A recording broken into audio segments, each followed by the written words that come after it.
সকল প্রশ্নের উত্তর আমরা পরে দিব এবং এই মুহূর্তে আমাদের ডিসিশন হচ্ছে এই নির্বাচন আমরা বর্জন করেছি যে ফজিলাতুন্নেসা হলের ফ্লোরের মধ্যে ব্যালটগুলো পড়েছিল। শুধু ফজিলাতুন্নেসা হলে না, অনেকগুলো হল থেকে এরকম আমাদের পোলিং এজেন্টরা রিপোর্ট করেছে যে হলের ফ্লোরের মধ্যে ব্যালটগুলো পড়ে আছে। শিবিরের যে পোলিং এজেন্টরা আছে তারা কিভাবে 1 ঘন্টা আগেই ভোট কেন্দ্রে ঢোকার সুযোগ পায়, আমাদের যে পোলিং এজেন্টরা আছে সব পোলিং এজেন্টরা পৌঁছানোর আগেই অনেক হলে ভোট গ্রহণ শুরু হয়ে গিয়েছে। এটা তো স্পষ্ট যে এখানে কারচুপি করা হয়েছে। কারচুপির সংযোগটা কোথায় সেটা কিন্তু আমরা আমাদের প্রেস ব্রিফিংয়ে উল্লেখ করেছি। একটি হলে, সবগুলো হলে তো ব্যালট পেপার একই থাকার কথা সেন্ট্রালে, কিন্তু একটি হলের ব্যালটে কার্যকরী সদস্য বলা হয়েছে একটি ভোট দিতে, অথচ অন্য হলগুলোতে কিন্তু এরকম ছিল না। তাহলে 2 হলের মধ্যে এই পার্থক্যটা কেন থাকবে সেন্ট্রালে যদি ব্যালট পেপার সব একই হয়? যে হলে 299 ভোটার সে হলে কেন 400 ব্যালট ঢুকবে?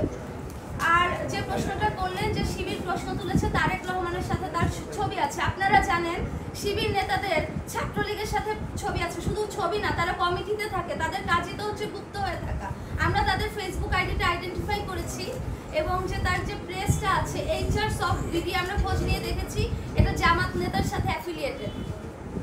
মানে আপনি কি বলতে চাচ্ছেন এই ব্যক্তিও গুপ্ত?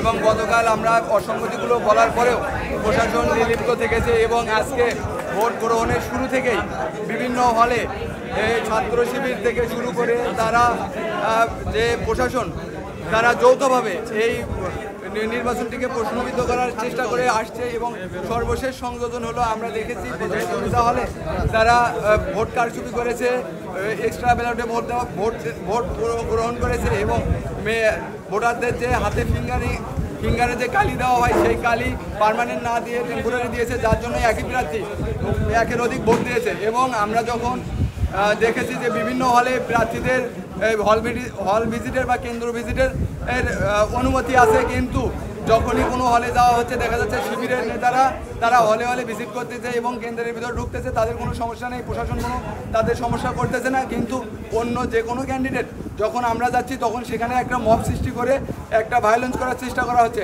যার জন্য আমরা গতকালের থেকে শুরু করে গত 1 মাস আমরা অনেক রয়েস হয়েছিলাম। গতকাল থেকে আবার একই সাথে দেখি যে বিশ্ববিদ্যালয় প্রশাসন যে ওএমআর দিয়ে এবং যে মেশিনের মাধ্যমে ভোট গ্রহণ করছেন সেই ওএমআর এবং সেই মেশিন যে কোম্পানি থেকে নেওয়া হয়েছে সেই কোম্পানির মালিক স্পষ্ট সে জামাতের লোক এবং এই জামাতের লোক হওয়ার জন্য শিবির জামাতের লোককে দিয়ে ভোট ইঞ্জিনিয়ারিংয়ের মাধ্যমে তারা নিজেদের জয় নিশ্চিত করার একটা ষড়যন্ত্র করেছে, যার জন্য সব কিছু মিলিয়ে আমরা দেখলাম যে জাহাঙ্গীরনগর বিশ্ববিদ্যালয়ে 33 বছর পরে যে নির্বাচনটা হচ্ছিল সেই নির্বাচনটা আসলে সাধারণ শিক্ষার্থীদের মতের কোনো প্রতিফলনই ঘটবে না। আর যদি সাধারণ শিক্ষার্থীদের মতের প্রতিফলন না ঘটে, ভোট ইঞ্জিনিয়ারিংয়ের মাধ্যমে কোনো প্রার্থীকে সুযোগ দেওয়া হয়, কোনো প্রার্থীকে বিপিসি হিসেবে বের করার চেষ্টা করা হয়, সেই নির্বাচনে অবশ্যই জাতীয়তাবাদী ছাত্রদলের প্যানেল যুক্ত থাকতে পারে না, যুক্ত থাকবে না। আমরা যার জন্য এই অসঙ্গতিগুলো স্পষ্ট তুলে ধরে আমরা এই ভোটকে এখনই বর্জন করলাম। তার মানে আপনারা কি আপনাদের প্রার্থী না? আমরা লক্ষ্য করেছি মেয়েদের হলগুলোতে আইডি কার্ড চেঞ্জ করে একই মেয়ে বারবার ভোট দিতে গিয়েছে, কিন্তু প্রশাসন সেক্ষেত্রে নীরব থেকেছে।